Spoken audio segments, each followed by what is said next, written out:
I knew something was wrong the second I saw my sister's name where mine should have been, not because I didn't trust her, but because I understood systems, and systems don't make that kind of mistake without someone forcing them to. The email came in just after 9 a.m. Subject line neutral enough to ignore.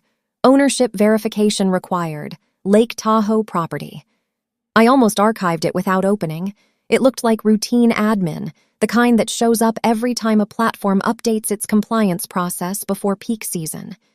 But when I clicked into it and scanned the body, my hand stopped mid-scroll. Under registered owner, there was no variation, no shared listing, no legal alias. Just one name, Monica Ellis, my sister. Clean, confirmed. Positioned as the sole owner of a property I had spent 3 years rebuilding from the inside out. The message continued, requesting verification before processing what they described as high-volume bookings already confirmed through the season. That line stayed on the screen longer than anything else. Booked, confirmed, through the season. I hadn't listed the property anywhere. I hadn't approved a single booking. And yet, according to this email, the house my father left to me was already operating as a fully rented luxury homestay under someone else's name. That was the moment everything went quiet inside me. Not panicked, not angry, just still, because there was only one explanation that fit all of it. And I wasn't ready to say it out loud yet. How long had she been doing this without me knowing? I sat in my home office in Reno, staring at the screen longer than I should have, rereading the same lines as if they might rearrange themselves into something less precise. They didn't. The address was correct. The management company was legitimate. And attached to the email was a summary of bookings that made my chest feel colder with every line I read. Winter ski groups, spring retreats, early summer reservations. Every available date filled. Every slot marked as confirmed. Over $15,000 already collected in deposits. None of it had ever touched my account. None of it had passed through anything I controlled. That was when the structure became clear. This wasn't confusion. This wasn't a mix-up between family members. This was financial abuse built carefully enough to look like business. I minimized the email and opened my own files, the ones I had organized with a level of detail most people would consider excessive. The deed was the first thing I checked, recorded cleanly in Placer County, my name listed as sole owner with no secondary party, no trust, no shared clause that could be misread. Then the will. My father's handwriting still sharp in my memory, his wording even sharper in the document itself. The Lake Tahoe property left to me alone, not divided, not shared, not open to interpretation. I moved through the rest of the records without hesitation. Property tax receipts I had paid every quarter, insurance policies under my name, renovation invoices that tracked every improvement I had made since inheriting the house. There was no gap in the documentation, no space where her name could have been inserted legitimately. It all pointed to one thing: the house was mine, completely, undeniably. And yet, somewhere between those records and that email, my sister had stepped into a role she had no legal right to claim and made it look real enough to pass through a professional system. I leaned back in my chair and closed my eyes for a moment, not to calm down, but to think without distraction. Anger would have been easier to process. Anger gives you direction, something immediate to act on. But this wasn't immediate. This was calculated, which meant reacting too quickly would only put me behind whatever timeline she had already set in motion. I opened the email again and downloaded the attached contracts, scanning through the details with a slower, more deliberate focus. Her name appeared again, this time with a signature, confident, consistent, positioned exactly where mine should have been. At a glance, it could have passed. But I didn't need a glance. I needed precision. And precision told me something was off. Not enough to dismiss it instantly, but enough to question it later when I had everything else aligned. I scrolled further and found the listing summary, the description of the property written in language that didn't belong to me. Family-owned luxury retreat. That phrase stood out immediately. I had never described it that way. Not because it wasn't technically true in a broad sense, but because I understood what words like that were designed to do. They blurred ownership. They softened boundaries. They made something personal feel collective. I checked the time again. Less than 30 minutes since I opened the email, and already the version of my family I had been holding on to felt outdated. Not broken, just inaccurate. I reached for my phone, instinctively moving toward Monica's name, thinking about calling her, asking a question that might give her a chance to explain before anything else happened. My thumb hovered for a second. Then I stopped, because deep down I already understood something that mattered more than any answer she could give me. If this had been a mistake, it would have surfaced the moment the first booking was made. If this had been confusion, she would have called me first. She hadn't, which meant silence wasn't accidental. It was part of the structure. I set the phone back down and opened a blank document instead. If this was going to unfold into something bigger, and I could already feel that it would, then I needed to be ahead of it in the only way that mattered. Not emotionally, not verbally, structurally. I started with the date, the time, the email, then worked backward and forward at the same time, mapping what I knew and what I needed to confirm. Because whatever this was, it wasn't just about a house anymore. It was about control, about narrative, about someone close to me stepping into something that didn't belong to them and making it look legitimate. And if there was one thing I had learned in my career, it was this. The truth doesn't need to be louder than a lie. It just needs to be documented better. I didn't call Monica after I finished reading the email. The urge was there, immediate and instinctive, but it faded just as quickly as it came, replaced by something far more useful. Verification. If there was even a small part of me that wanted this to be a misunderstanding, then the only way to confirm it was to go through everything I had, line by line, without assumption. I reopened my document folder and started from the beginning, not because I doubted my ownership, but because I needed to understand exactly where her version of reality had slipped into mine. The deed came first. It always does. Recorded in Placer County, time-stamped, notarized, filed cleanly under my name with no co-owner, no secondary signature, no shared structure that could be interpreted in any other way. Then the will. My father's wording was as direct as I remembered, leaving the Lake Tahoe property to me alone, not as a shared family asset, not as something to be managed collectively, but as a responsibility he trusted me to carry. I read that line twice, not because I needed reassurance, but because it reframed what I was looking at now. This wasn't a gray area being misread. It was a boundary being overwritten. I moved next to the financial records, opening statements I hadn't looked at in months. Property taxes, insurance premiums, renovation expenses, everything tied directly to my accounts. There was no trace of Monica anywhere. No shared payments, no reimbursements, no transfers labeled as contribution. If someone were to audit the property purely on financial history, the conclusion would be immediate and absolute. I was the only one who had ever paid for it, maintained it, or invested in it. That clarity didn't simplify the situation. It sharpened it. Because it meant whatever Monica had done, she had done without any legitimate foundation to stand on. I went back to the contracts the property management company had sent and slowed down this time, reading every clause carefully.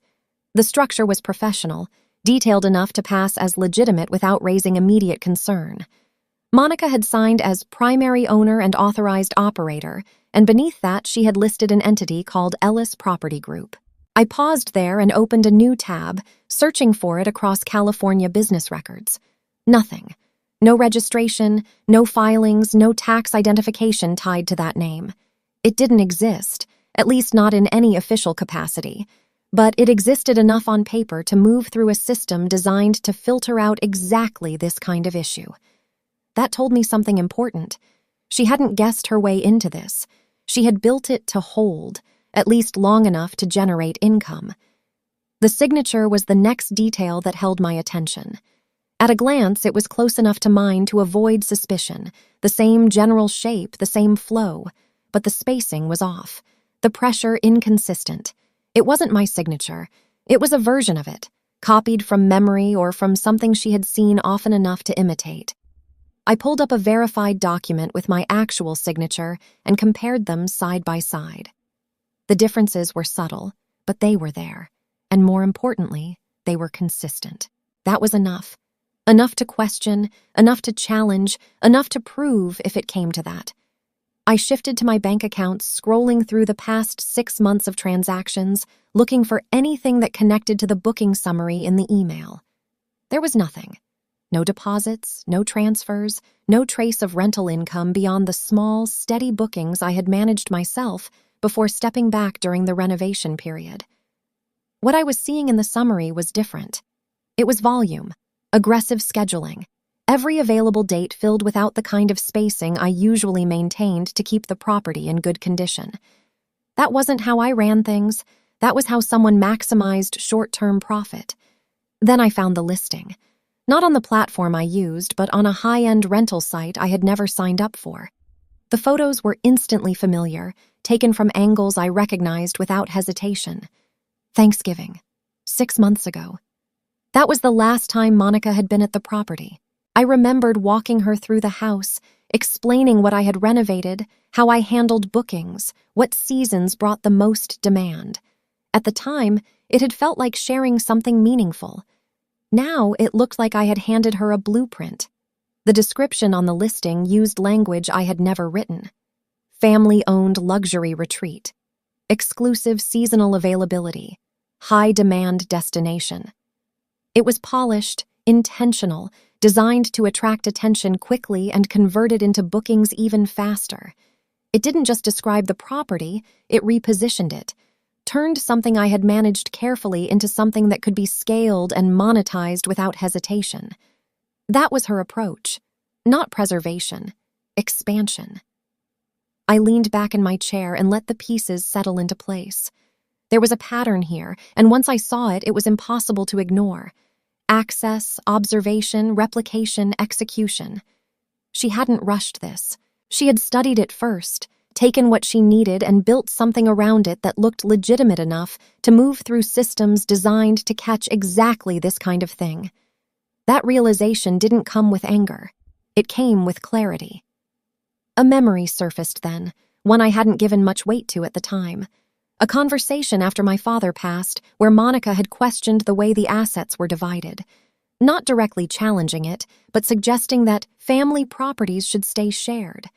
I had dismissed it, assuming it was grief or maybe just frustration. Now it felt like the beginning of something she had eventually decided to take into her own hands. I returned to the email one more time, reading the section about ownership verification again. The property management company wasn't accusing anyone of anything yet. They were asking for confirmation, a question waiting for an answer. But I already knew something they didn't. This wasn't just a mismatch in records. It was a constructed version of ownership that had already been monetized.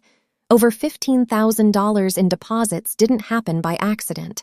It happened through repetition, transaction by transaction, each one reinforcing a version of reality that had gone unchallenged long enough to feel real. I opened a new page in my notebook and started building a timeline.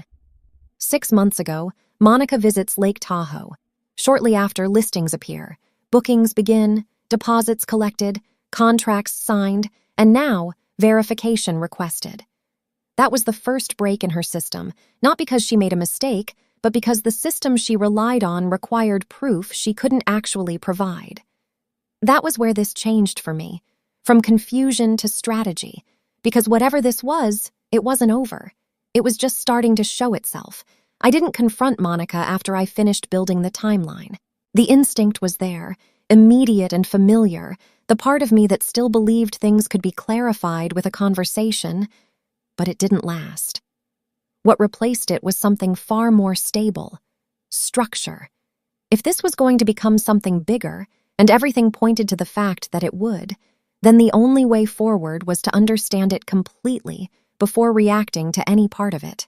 By noon, I had scheduled a call with a real estate attorney based in California, someone who specialized in property disputes and fraud cases. I sent over everything I had gathered: the deed, the will, the contracts, the listing, the booking summary showing over $15,000 in deposits. When she joined the call, she didn't ask for background. She read. Quietly at first, then with increasing focus. I could hear it in the pauses, the way she slowed down at certain sections, the way her breathing shifted slightly as she moved from one document to the next. When she finally spoke, it wasn't framed as a possibility. "This isn't a misunderstanding," she said. "This is fraud and potentially forgery." Hearing it from someone outside the situation didn't shock me. It confirmed what I had already begun to accept. We moved quickly from identification to process. She explained that in cases like this, the strength didn't come from confrontation, it came from documentation. Every action Monica had taken needed to be mapped, supported, and aligned in a way that left no room for reinterpretation. Not just what she did, but how she did it, when it started, and how far it extended. That was when the situation shifted again, from something contained within a family to something that existed within a system that didn't respond to personal dynamics. The moment money was collected under false representation, especially across state lines, the framework changed.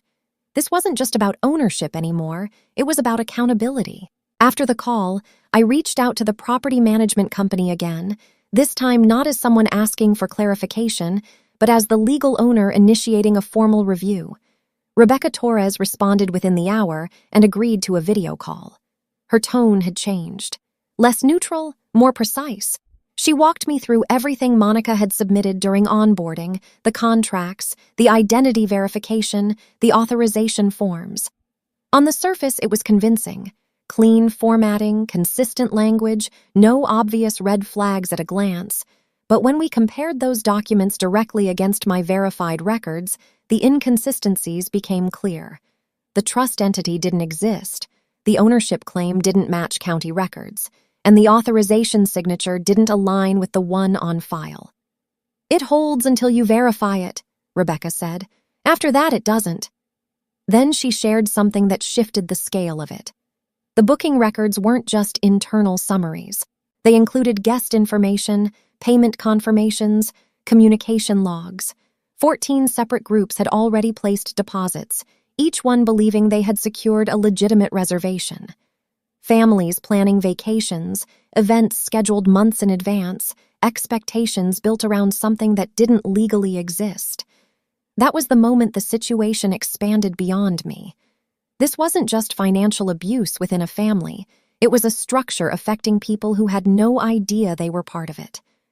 I asked her to send everything, every contract, every message, every payment record. Within minutes, my inbox filled with files. I opened one of the contracts and followed the payment trail. The deposits weren't going into a single account. They were being routed through multiple channels, short-term holding accounts, peer-to-peer transfers, then consolidated. It wasn't random. It was designed to be less visible, harder to trace without looking closely. That detail mattered. It showed intent. One of the guest messages stood out. A renter had asked for confirmation of ownership before finalizing a larger booking. Monica's response was immediate and confident. She described the property as part of a family-owned portfolio, emphasizing stability, long-term ownership, and professional management. The language was polished, reassuring, and entirely false. That was when I understood something I hadn't fully seen before. She wasn't improvising. She was performing. And she had been doing it long enough to sound believable. Later that afternoon, my attorney called back with next steps. We would file an emergency notice with the property management company to formally assert my ownership and halt any further transactions under Monica's name.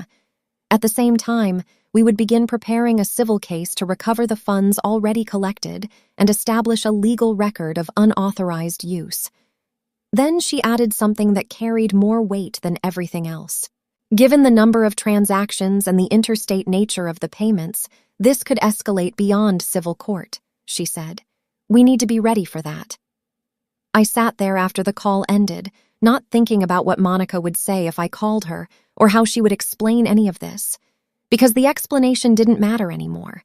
The structure did, and the structure had already reached a point where it would move on its own. My phone lit up on the desk. Her name. I watched it ring, then stop, then disappear. A moment later, a message followed. "Hey, can you call me? Something weird is happening with the Tahoe listing." I read it once, then set the phone down again. The wording was careful, not denial, not admission, just enough to suggest she had started to notice the shift, that something in the system she was relying on had stopped working the way it had before. I didn't respond, not because I didn't have anything to say, but because anything I said at that point would exist outside the only structure that mattered now. And that structure was already building, piece by piece, document by document, moving toward a point where no version of the story could override what had been recorded.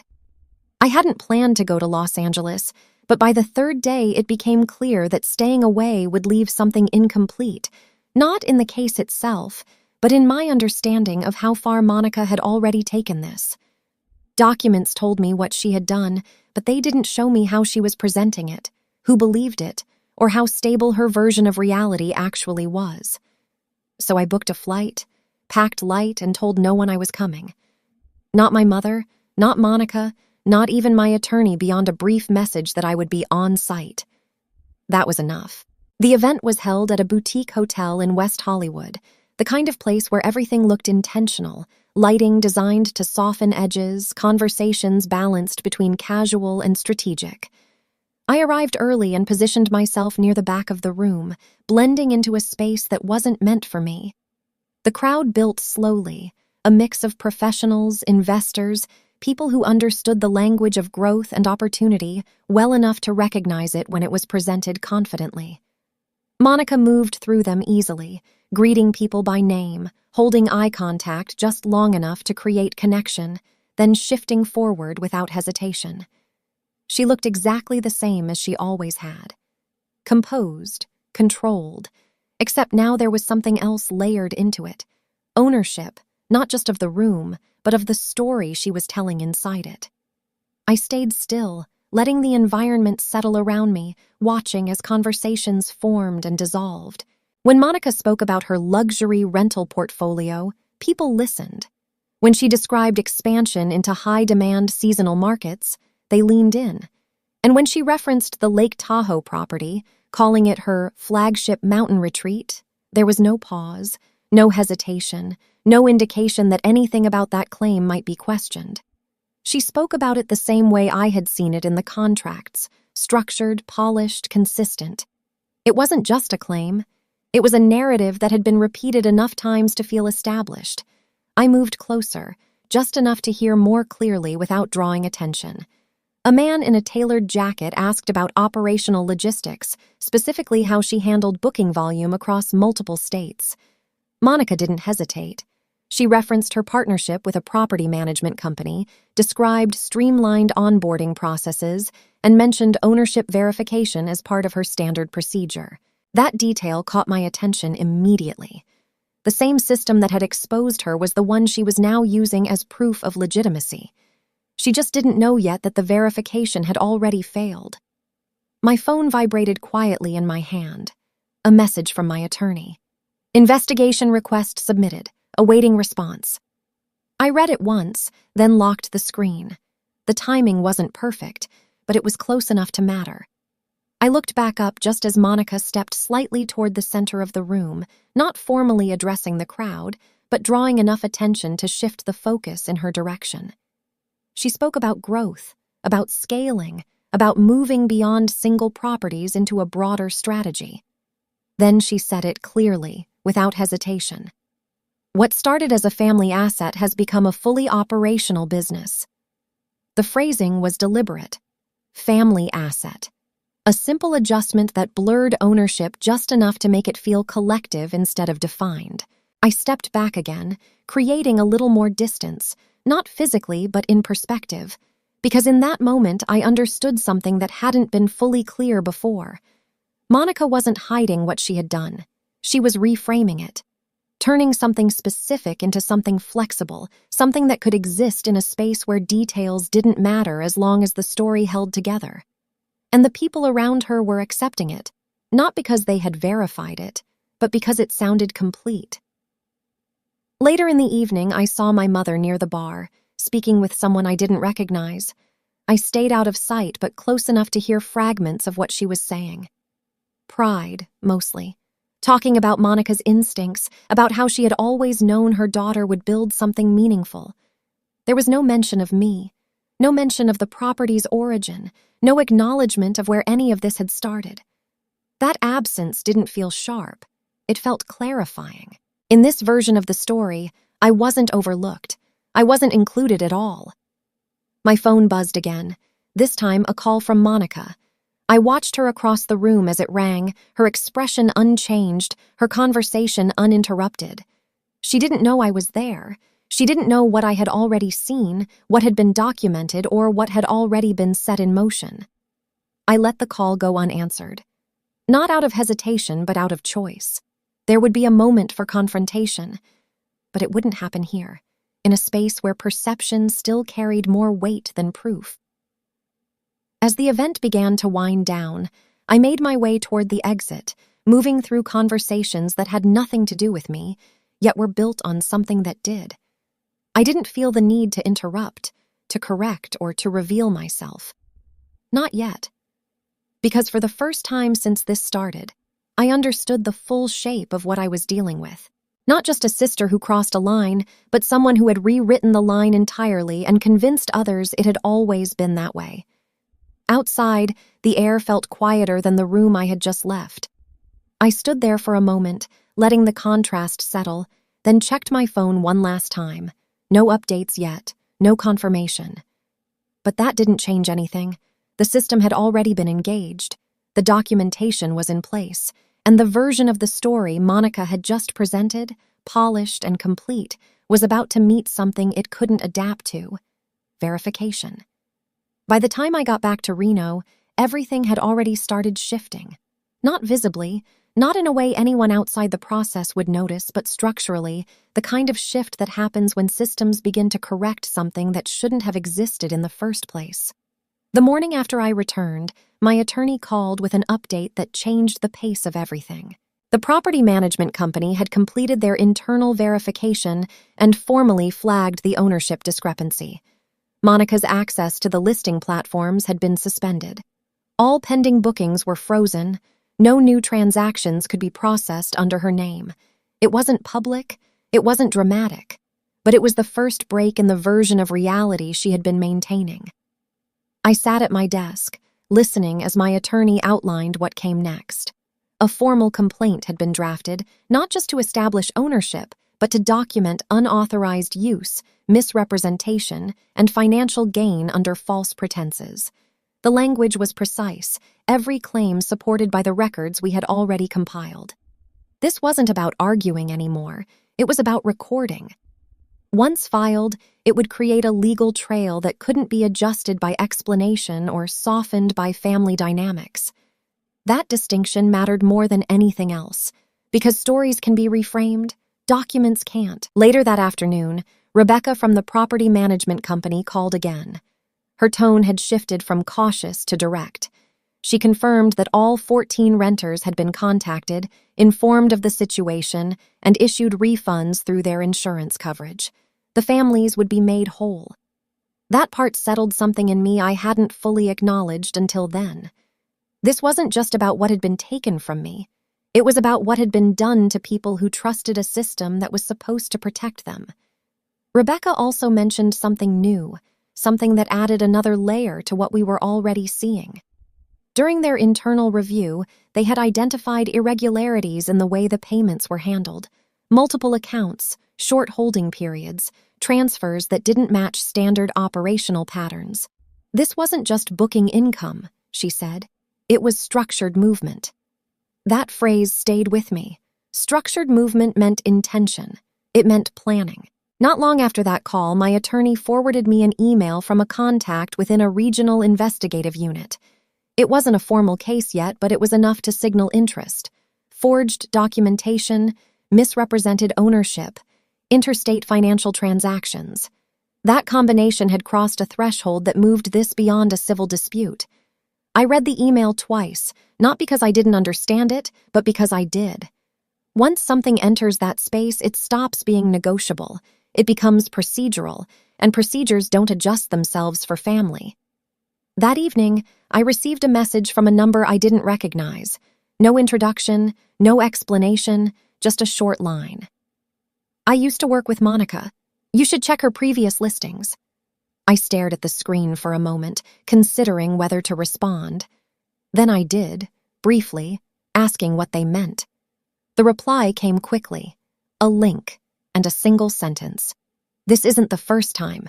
I opened the link and found archived listings on a platform I had never used. Different locations, different properties, but the structure was familiar. The same language, the same positioning. Family-owned, high demand, limited availability.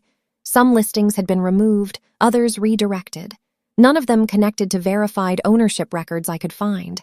It wasn't a complete picture, but it was enough to suggest something I hadn't fully confirmed until that moment. This wasn't an isolated decision. It was a pattern. My phone rang shortly after. Monica. I watched her name on the screen, letting it ring longer than I had before. When it stopped, a message followed. "We need to talk. There's been some confusion with the Tahoe property." I read it once, then again. The wording was careful. Not denial, not admission. Just enough to acknowledge that something had shifted without accepting responsibility for it. The timing wasn't random. It never is. Something in her system had stopped working the way it had before, and she was starting to feel it. I didn't respond. Not because I didn't have anything to say, but because anything I said at that point would exist outside the only structure that mattered now.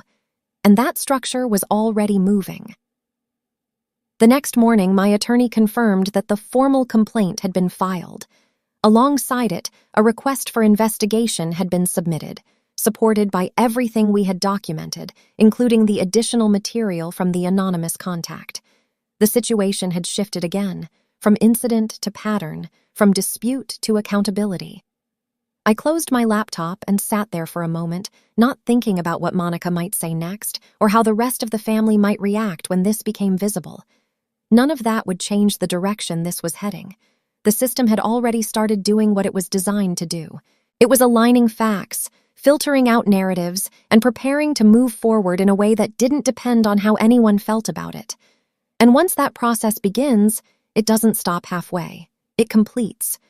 The invitation wasn't meant for me, but I knew about it anyway, and that was enough.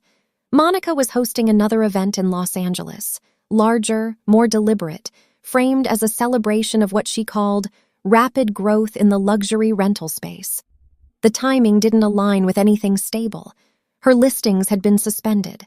Transactions had been frozen. The structure she had built was already starting to fracture behind the scenes. And yet, instead of pulling back, she was expanding the narrative publicly.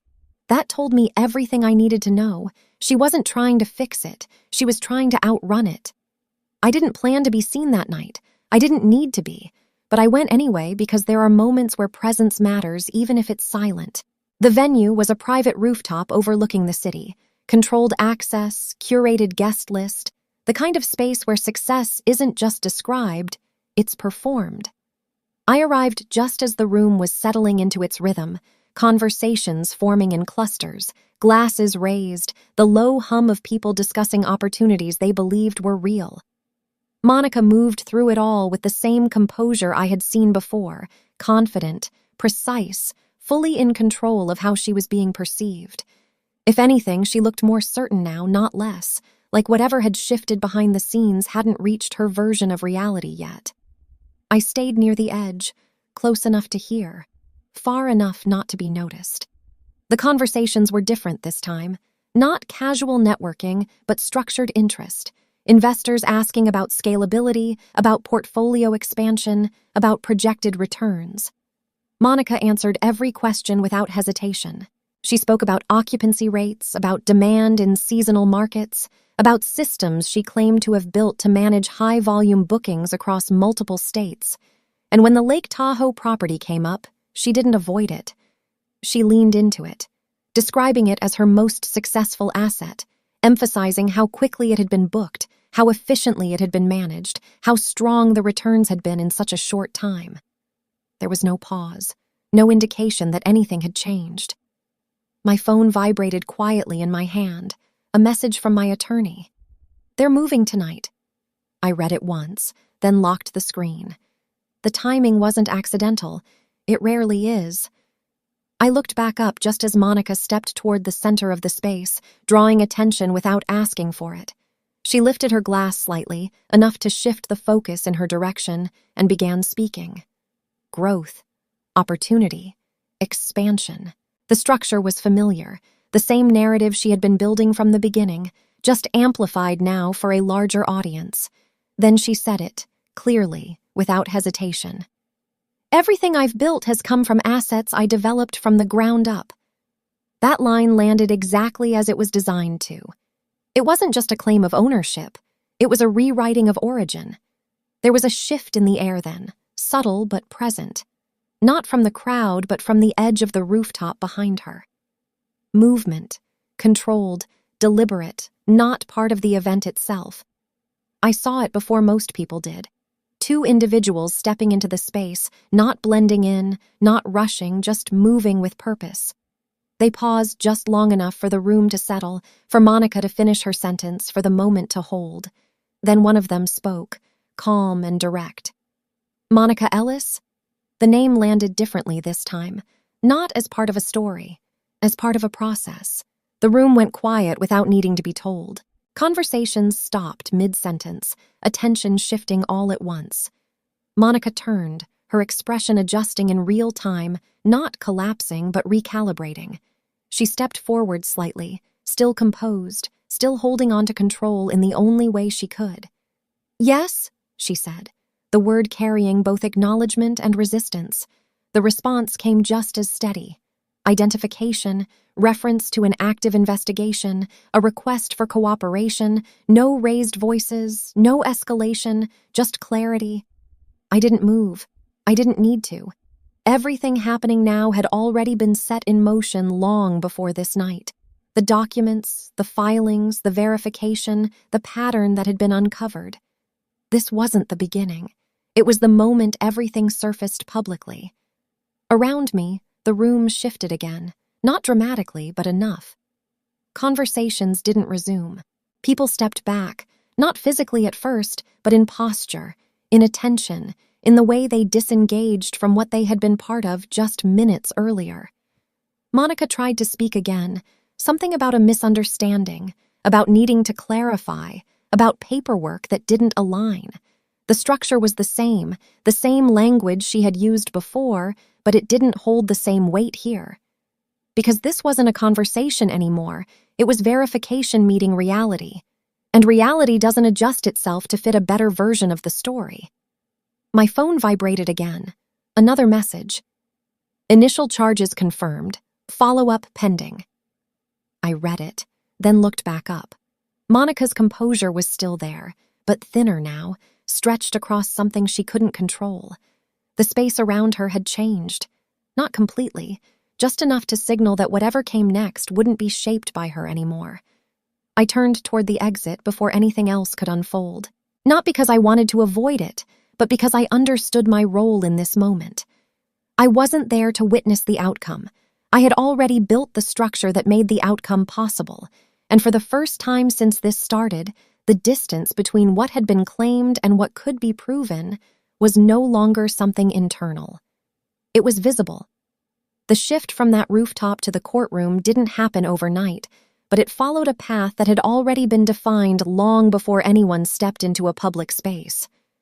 Once the investigation moved forward, everything slowed down in a way that felt almost intentional, as if the system needed time to arrange the facts into something that couldn't be misinterpreted. Over the next several weeks, I didn't hear directly from Monica. No calls, no messages, nothing that suggested she was trying to reach me anymore. Whatever needed to be said was now being said through attorneys, documented, filtered, and structured. That distance didn't feel like avoidance. It felt like transition. I attended the first hearing without telling anyone. I arrived early, sat in the back row, and watched as the room filled with people who had no connection to me, yet were now part of the same process. When Monica was brought in, she looked different, not in appearance, but in presence. The certainty she carried at those events, the confidence that held her narrative together, had been replaced with something quieter, more contained. She saw me almost immediately. Our eyes met for a second, just long enough to register recognition, then she looked away. There was no gesture, no attempt to reach out, no silent request for anything, just acknowledgement. The prosecutor laid out the case with a clarity that left very little space for interpretation. Unauthorized use of property, forged documentation, misrepresentation of ownership, financial gain under false pretenses. Each point followed the next in sequence, supported by evidence that had already been established but now carried a different weight inside that room. Contracts were presented, payment trails outlined. The fabricated entity she had created was identified as non-existent. The signature discrepancies were explained in detail, down to the spacing, the pressure, the differences that separated imitation from authenticity. Nothing was rushed. Nothing was exaggerated. It didn't need to be. Monica's attorney responded with a structure that was expected, framing it as a misunderstanding, an assumption that the property had been a shared family asset, an attempt to manage something that had been unclear. The argument was constructed carefully, but it lacked the one thing that mattered most: evidence. Every claim required interpretation, while everything presented against it required only verification. That difference settled over the room in a way that didn't need explanation. You could feel it in the silence, in the way attention stayed anchored to one side of the argument without needing to be directed there. As the hearing continued, additional details were introduced. Archived listings from other platforms, similar structures, not identical, but consistent enough to suggest pattern rather than coincidence. Testimony from the former employee who had reached out to me, confirming that Monica had explored similar approaches before, testing what could pass, what could be monetized, what could move quickly before verification caught up. That was the moment the case expanded beyond a single property. It wasn't just something that happened once, it was something that had been repeated, adjusted, and refined. When it was my turn to speak, I stood and answered only what was asked. I confirmed ownership. I confirmed that no authorization had ever been given. I confirmed that no agreement existed that would have allowed Monica to act on my behalf. My voice stayed even, not because I was controlling it, but because there was nothing left to argue. Everything that needed to be said had already been recorded. I wasn't there to convince anyone. I was there to confirm what the records already showed. Monica asked to address the court near the end of the hearing. The judge allowed it. She spoke briefly, not denying the actions themselves, but reframing them, emphasizing intent, describing opportunity, suggesting that she believed she could build something from what she saw as an underutilized asset. It was the same structure I had heard before, the same language that had worked in other spaces, just without the confidence that had made it effective. Because here the words weren't being measured against perception, they were being measured against evidence. The ruling didn't arrive all at once. It unfolded in steps, procedural decisions, acknowledgments, directions for what would follow. But the outcome was already clear in its direction. My ownership was recognized as sole and valid. The contracts Monica had signed were deemed unauthorized. The funds collected were identified for restitution, and the broader investigation into similar activities was allowed to continue. It wasn't dramatic. It was precise, a sequence of determinations that, together, left no space for reinterpretation. As the session ended, people began to leave quietly, the room returning to something closer to neutral. Monica remained seated for a moment longer, her attorney speaking to her in low tones. I didn't approach her. I didn't need to. Whatever existed between us no longer belonged in that space. It had been replaced by something else, not anger, not even distance, just separation defined by record rather than emotion. I stepped outside into the afternoon light and paused for a moment, letting the transition settle. For months, this had been something I was building privately, piece by piece, document by document. Now it existed independently of me, carried forward by a system that didn't rely on how I felt about it. That was the difference. I hadn't taken anything back by force. I had simply stopped allowing it to be taken without consequence. And once that line was drawn, everything that followed aligned itself around it. It didn't end in a single moment, not the way people imagine when they think about justice, but in a series of quiet confirmations that left no space for anything to be undone. The final decisions came through as documents, not announcements, each one formal, precise, and impossible to reinterpret. Monica was ordered to repay the full amount collected through the unauthorized bookings, along with additional legal costs that had accumulated along the way. The court placed her under supervised probation and restricted her from participating in any real estate or property management activity for several years. There was no raised voice when it was finalized, no dramatic closing statement that marked the end. Just signatures, dates, and enforcement. That was the outcome. Not revenge, not the kind of victory people expect when they hear a story like this. Just accountability, applied in a way that didn't need to explain itself. I didn't attend the final hearing. I didn't feel the need to sit in a room and watch something that had already been decided through the structure I had built months before. By that point, I understood something that mattered more than witnessing the conclusion. The system had already done what it was designed to do. It had separated what was claimed from what could be proven. It had taken something that could have stayed trapped in a cycle of explanation and denial and moved it into a space where only evidence mattered. That shift was the real outcome. Everything else was just completion.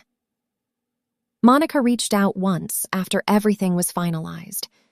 A short message, carefully written, asking if we could talk about moving forward. I read it the same way I had read everything else from her since this began, not for emotion, not for tone, but for structure. What was being said? What was being avoided? What wasn't acknowledged at all? There was no mention of the documents, no reference to the pattern that had been established, no ownership of what had led to this point. Just a request to reset.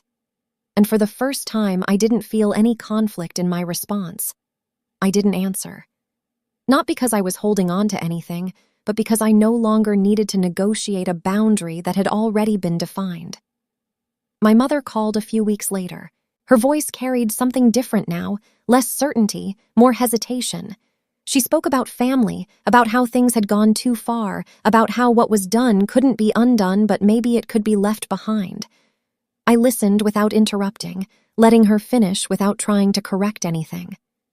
When she stopped, I said what I needed to say, clearly and without hesitation, that I wasn't interested in revisiting what had already been resolved, that Monica was free to rebuild whatever she wanted, however she chose, just not in any way that involved me. There was a pause after that, long enough to be felt, short enough not to become a conversation. Then we ended the call. Not abruptly, just completely. I returned to Lake Tahoe not long after. The house was exactly as I had left it, quiet, grounded, untouched by everything that had happened around it. I walked through each room slowly, not checking for damage, not looking for anything that had been lost, but reconnecting with something that had been temporarily overshadowed. This place had never been about profit alone. It had been about continuity, about finishing something my father started in his own way. That hadn't changed. What had changed was how I protected it. I formalized everything with the property management company, this time under verified ownership, documented agreements, and full transparency. Bookings returned gradually, not forced, not overfilled, just steady and consistent in a way that matched how I had always intended to run it. Families came, stayed, and left with the kind of experience I had worked to create. The house functioned the way it was meant to, not as part of someone else's narrative, but as something that held its own purpose without needing to be explained. Some mornings I stood on the deck before sunrise, looking out over the trees with the lake just visible through the distance. That was where everything settled for me. Not in the courtroom, not in the moment Monica was confronted, but there, where nothing needed to be proven anymore because it already had been. That was the difference. I didn't take anything back. I didn't fight for recognition. I didn't correct the story she had told. I simply stopped allowing access where it didn't belong. And once that line was in place, everything else aligned around it. If you've ever been in a situation where someone close to you crossed a boundary and then tried to redefine it as something normal, you probably understand how quiet that realization can feel at first. Not loud, not explosive, just clear. And once you see it, you can't unsee it. So I want to ask you something. If you were in my place, would you have confronted her right away, or would you have done the same thing and let the evidence speak first? Tell me what you think in the comments. I read every single one. And if stories like this resonate with you, the ones where boundaries are rebuilt and truth is documented instead of argued, stay with me here and consider subscribing, because there are more real-life stories like this coming. This story is fictional. Any resemblance to real people or events is purely coincidental.